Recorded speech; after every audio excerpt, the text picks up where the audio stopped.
Salut à toutes et tous, bienvenue sur Accord. Salut. Mais... Jonathan, qu'est-ce que c'est que ça? Qu'est-ce que ça veut dire que ceci? C'est ma strat. Fender? Ouais. Tu te fous de ma gueule? Oh putain merde. Ah non, c'est vrai que c'est pas Made in France, putain mais... Mais ça va pas du tout. Allez, petite blague de début d'épisode. Parce que finalement, la strat, c'est pas ça qu'on va vous présenter aujourd'hui. Ce qu'on va vous présenter, c'est le set de micro qui vient à l'instant d'être monté sur cette gratte. Exactement. Un set de micro fabriqué par monsieur Eddy Gillon, donc un super luthier, très sympathique, charmant, au demeurant charmant. Voilà. Donc un luthier dont je connais le boulot, je connais un peu ses guitares, mais je connaissais pas ses micros, tu vois. Ouais.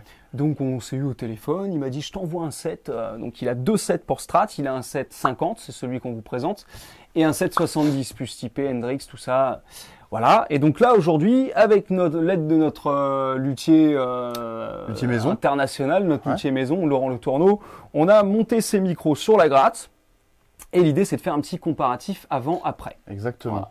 Sachant que moi cette gratte, bon, évidemment, encore une fois, elle n'est pas made in France, mais moi je pense qu'une Strat, c'est une gratte qu'on est obligé d'avoir dans, Il y a des choses qui sont... sa panoplie. ouais, Voilà, il y a sont des choses qui importantes sont à avoir. incontournables, effectivement.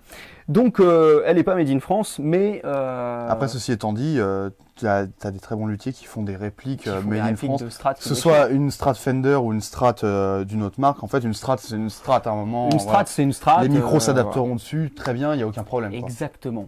Et donc, moi, cette gratte, c'est une gratte sur laquelle j'avais flashé, je l'avais acheté à l'époque chez Guitar Village. C'est une Strat japonaise, a priori année 1980. Voilà, donc la lutherie des Strats japonaises, on sait ce que c'est, on sait que c'est pas mal. Ouais. très bien, voilà. Pas mal, non? C'est Japonais.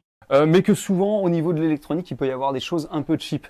Ouais, mais le plus important est là, quoi. La lutherie est bien, et Complètement, les trucs qui peuvent complètement. se changent, et Voilà. le reste qui dure est très bien. Yes. Donc on avait déjà refait à l'intérieur de cette gratte avec Laurent, on avait déjà refait le câblage, changé les potards, ça on avait mis du câblage vintage. Et là maintenant on a encore upgradé l'affaire avec ces micros. Donc les micros d'Eddy, ils ont une particularité en fait, c'est qu'ils sont 100% made in France. En fait il s'est vraiment pris la tête pour aller chercher les composants chez nous. Voilà. Donc tout, absolument tout est made in France. Donc on vous montrera des petites images en insert. Mais la base, elle est en carton compressé. Les capots sont made in France. Le fil, le cuivre, c'est un fil vintage made in France aussi. Les aimants également. Alors, il a galéré pour trouver une boîte qui fabrique des apparemment, aimants. c'était la galère. Carrément. Du coup, les aimants, il les usine lui-même après pour leur donner la bonne forme, tout ça. Et ça donne ces micros qui sont vraiment super. Donc là, on va vous faire un petit comparatif avec les anciens micros et les nouveaux micros. Jouer des courts extraits. On a fait exprès de mettre bien les mêmes extraits pour qu'on puisse bien avoir le temps d'entendre la différence entre les deux. Et voilà, c'est parti, on y va.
voilà, les tests sont terminés, donc vous nous direz, n'hésitez pas à nous dire dans les commentaires ce que vous en avez pensé.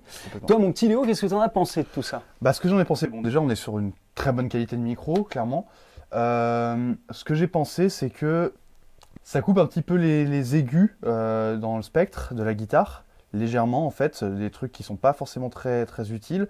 Et ça coupe aussi un petit peu de grave, légèrement, vraiment dans les extrêmes, hein, des trucs qui sont pas forcément très utiles. Et en fait, ça va resserrer un peu le spectre, ce qui peut, comme ça, des fois, être pas forcément très... sembler un peu bizarre, parce qu'on perd un peu de fréquence. Mais en même temps, quand tu es dans un contexte de jeu, de groupe, bah en fait, ça te donne la place que tu dois prendre à la guitare. Ça va te permettre de percer un peu plus dans le mix. Pareil, tu récupères beaucoup de bas médium, notamment sur le micro chevalet. Ouais. Ce qui fait que, bah, pareil, tu as un son plus plein, plus présent en fait. C'est pas juste criard, juste nasillard, ça va être quand même, il y a de la résonance du corps au son. Et en fait, ça va aussi, même le bas médium qu'on retrouve aussi dans sur les autres micros, ça va vous permettre d'avoir un petit peu de présence et surtout de comment ça s'appelle? J'ai perdu les termes. Ça va permettre d'avoir... De castagne, de punch. De castagne, A few moments later.